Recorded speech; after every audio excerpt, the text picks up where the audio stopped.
आता ना सगळीकडे मस्त पावसाचा मोसम सुरू आहे आणि अशा वातावरणात असे गरमागरम काकडीचे धिरडे खायला फारच छान लागतात। हे अगदी चवदार, मऊ आणि स्वादिष्ट असे लागतात। चला तर मग कसे बनवायचे ते बघू। इथे मी 2 मोठ्या काकड्या घेतल्या आणि सोबतच 2 कांदे घेतलेले आहे। कांदे छान सोलून घेतले आणि बारीक किसणीने छान असे किसून घेतले। सोबतच काकडी देखील छान किसून घेतली। किसलेला कांदा आणि काकडी ही मी एका परातीमध्ये काढून घेतलेली आहे आणि त्यामध्ये कढीपत्ता टाकून घेतला। घरी मेथी होती थोडी, ती देखील टाकून घेतली। तुम्ही पालक असेल तर पालक देखील टाकू शकता आणि सोबतच कोथिंबीर देखील टाकून घेतली।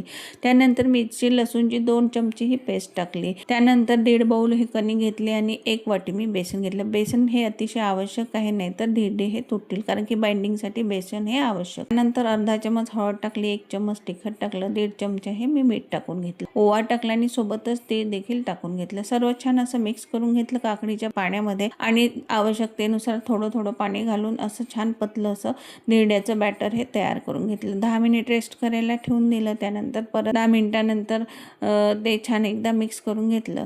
तवा छान मध्यम गरम करून घेतला, त्यावर ऑइल स्प्रे करून घेतलं आणि तव्यावर छान वाटीने हे धिरड्याचं मिश्रण टाकलं। हाताला थोडं पाणी लावून घ्यायचं आणि हे धिरड्याचं मिश्रण तव्यावर छान पसरून घ्यायचं। पसरवल्यानंतर त्याला परत ऑइल स्प्रे करायचं आणि मंद आचेवर होऊ द्यायचं।